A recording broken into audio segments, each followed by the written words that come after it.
Genius school excellence పాఠశాల సదాశివపేటలో శనివారం జరిగిన లెర్నోవేషన్ 2026 కార్యక్రమాన్ని మండల విద్యాధికారి ఎన్ శంకర్ ముఖ్య అతిథిగా హాజరై ప్రారంభించారు. ఈ సందర్భంగా ఎంఈఓ మాట్లాడుతూ విద్యార్థుల్లో శాస్త్రీయ దృక్పథం మరియు వినూత్న ఆలోచన ధోరణి పెంపొందించడానికి యాజమాన్యం ఈ కార్యక్రమాన్ని ఏర్పాటు చేసినందుకు ప్రశంసించారు. ఎంఈఓ విద్యార్థులు ప్రదర్శించిన అన్ని స్టాల్స్ ను సందర్శించి విద్యార్థుల ప్రతిభకు అభినందనలు తెలిపారు. అనంతరం ఈ కార్యక్రమానికి విశిష్ట అతిథిగా పట్టణ సర్కిల్ ఇన్స్పెక్టర్ డి వెంకటేష్ హాజరై విద్యార్థులకు బహుమతులు అందజేశారు. అనంతరం సీఐ మాట్లాడుతూ విద్యార్థులు మొబైల్ వాడకాన్ని తగ్గించాలని, సైబర్ నేరాల పట్ల కుటుంబ సభ్యులకు అవగాహన కలిగించాలని మరియు వినూత్న ఆలోచనలతో గొప్ప గొప్ప ఆవిష్కరణలకు తమ జ్ఞానాన్ని ఉపయోగించాలని తెలిపారు. ఈ కార్యక్రమంలో పాఠశాల chairman Mudda Nagnath, vice chairman Kuchi Srinivas, secretary Pola Venkatesham, correspondent Raghuvardhan Reddy, director Amarender Reddy, principal Preethi, vice principal Srinivas, ఉపాధ్యాయ బృందం పాల్గొన్నారు.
రెస్పెక్ట్ ఇవ్వాలి. మీకంటే అందరు పెద్దోళ్ళే కదా ఇక్కడ, మీకంటే అందరు కూడా చాలా పెద్దోళ్ళు. కాబట్టి మీ స్కూల్లో పనిచేసే ఆయా కానీ, మీ టీచర్ కానీ, మీ లెక్చరర్, మీ ప్రిన్సిపల్ కానీ, తర్వాత మీ డ్రైవర్ కానీ, మీకు హెల్ప్ చేస్తున్నటువంటి ఎవరైనా సరే వాళ్ళందరికీ రెస్పెక్ట్ ఇవ్వాలి.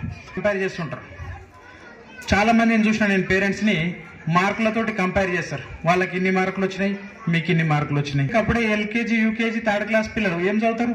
వాళ్ళ నుండి చాలా ఎక్స్పెక్ట్ చేస్తాం, వేసి ప్రెజర్కు గురి చేస్తాం వాళ్ళని మనం. చాలా చిన్న పిల్లలు ఈ పిల్లలు. చాలా మంది మెచ్యూరిటీ వాడు ఇంటర్మీడియట్, డిగ్రీ అయిపోయి బయటికి వచ్చిన తర్వాత అప్పుడు కొంచెం మెచ్యూరిటీ వస్తుంది దానికి. అప్పటి వరకు ఏం మెచ్యూరిటీ ఉండదు. ఈ పిల్లలతోటి మనము చాలా ఎక్స్పెక్ట్ చేస్తాం.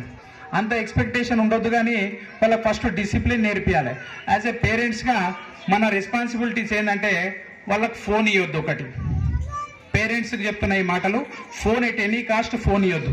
చాలా మంది పిల్లలు వాళ్ళ పేరెంట్స్ యొక్క ఫోన్లో ఇన్స్టాగ్రామ్ ఐడి క్రియేట్ చేస్తారు. చాలా మంది పిల్లలకు 9th class, 10th class, 8th class, even 3rd class పిల్లలకు కూడా ఇన్స్టాగ్రామ్ ఐడి ఉంది. నేను రీసెంట్గా ఎల్లారం విలేజ్కి పోయినా, మన సదాశివపేట మండల్ ఎల్లారం విలేజ్కి పోయినప్పుడు అక్కడ ఒక పిల్లోడు 3rd క్లాస్ పిల్లోడు, వాని Instagram ID mister Bunny Yadav. అర్థమైందా? అంటే పేరెంట్స్ పిల్లలకి ఇట్లా ఫోన్లు ఇస్తుండ్రు, వాని మీద కంట్రోల్ ఉండదు. ఆ స్క్రోల్ చేస్తుంటారు పిల్లలంతా, ఆ ఫోన్లో అన్నెసెసరీ కంటెంట్ అంతా కూడా చూస్తారు. అది చూడకుండా చూసుకోవాలి. ఫస్ట్ ఫోన్ ఇవ్వద్దు. వాని గ్రౌండ్కు పంపండి. పొద్దున లేవగానే ఏదో ఒక యాక్టివిటీ, ఫిజికల్ యాక్టివిటీ, ఏదన్నా ఆట ఆడాలి. ఏదో ఒక ఆట గ్రౌండ్లో ఉండాలి. ఏం ఆట ఆడకుంటే కనీసం పొద్దున పూట ఎండనన్నా తగులుతుంది వానికి. గ్రౌండ్ పోతే కనీసం పొద్దున ఎండనన్నా తగులుతుంది, ఏం యాక్టివిటీ చేయకుంటే, ఫిజికల్ యాక్టివిటీ ఒకటి.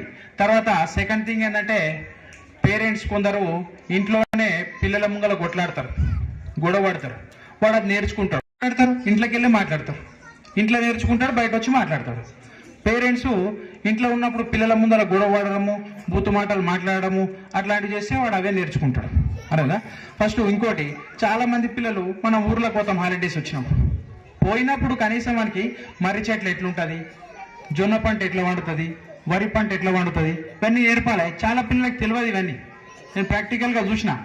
ఇక్కడ మనమేమో ఇక్కడ చెప్పుకుంటాం, బోర్డుల మీద చెప్తాం, మీకు ఈ పంట ఇది, ఈ ట్రీ ఇది, ఆ ట్రీ, బయట పోయినాక ఇది ఏంటంటే చెప్పలేకపోతారు. పిల్లలకి అట్లా బయటకు తీసుకుపోయినప్పుడు చిన్న చిన్న అన్ని నేర్పియాలి.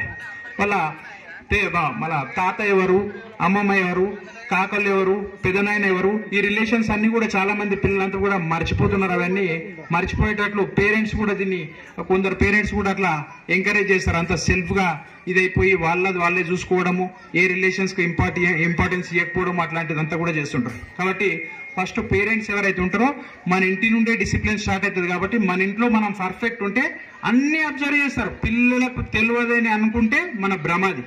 ఎవ్రీథింగ్ అబ్జర్వ్ చేస్తారు. ఫస్ట్ స్కూల్లో నేర్చుకునే దానికంటే ఇంట్లోనే ఎక్కువ నేర్చుకుంటారు. కాబట్టి ఇంట్లో పేరెంట్స్ ఎవరైతే ఉంటారో సిస్టమేటిక్ ఉండాలి. పిల్లలు, పెద్ద పిల్లలైతే ఏ పిల్లలతో తిరుగుతున్నాడు, వాని చుట్టుముట్టు ఉండేటువంటి సర్కిల్ ఎట్లుంది, వాని హ్యాబిట్స్ ఎట్లున్నాయి, ఇంట్లో డిసిప్లిన్ ఉంటుందా లేదా, బయట ఎట్లుంటున్నాడు, పేరెంట్స్ తోటి ఎట్లుంటున్నాడు, టీచర్లతో ఎట్లుంటున్నాడు, ఫ్రెండ్స్ తోటి ఎట్లుంటున్నాడు, సొసైటీలో ఎట్లుంటున్నాడు, ఇదంతా చాలా ఇంపార్టెంట్. చాలా మంది పిల్లలు ఆ యూట్యూబ్స్ టైం అంతా కూడా, స్క్రీన్ టైం చాలా ఎక్కువ ఉంటుంది. అంత యూట్యూబ్ స్క్రోల్ చేస్తున్నారు. చాలా మటుకు ఆ చూడకూడని కంటెంట్ అంతా కూడా ఆ యూట్యూబ్లో చూస్తారు. పేరెంట్స్ అంతా కూడా దీన్ని కంట్రోల్ చేయాలి. అదేవిధంగా ఇక్కడికి వస్తే ఇక్కడ 9th క్లాస్ పిల్లలు, ఫస్ట్ నుండి నర్సరీ నుండి 9th క్లాస్ పిల్లల వరకు అందరు కూడా ఉన్నారు. ఇక్కడికి వచ్చినప్పుడు చిన్న పిల్లలు LKG, UKG, 2nd, 3rd, 4th, 5th వీళ్ళందరూ కూడా ఈ స్కూల్లో మినిమం డిసిప్లిన్ ఏంది ఫస్ట్ నేర్చుకోవాలి.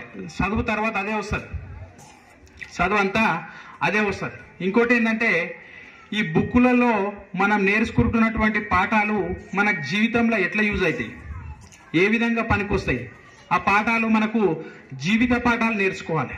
మనం లైఫ్లో పైకి రావడానికి జీవిత పాఠాలు అనేవి చాలా అవసరం. స్కూల్లో పాఠాలు మీ టీచర్లు అంతా కూడా చెప్తున్నారు. బయట మనం పోయినప్పుడు జీవిత పాఠాలు మనని రేపు పొద్దున మంచి స్థానంలో నిలబెట్టాలంటే మన అలవాట్లు ఏమున్నాయి, మంచి అలవాట్లు ఉండాలి. పొద్దున లేవగానే ఫిజికల్ యాక్టివిటీ చేయాలి,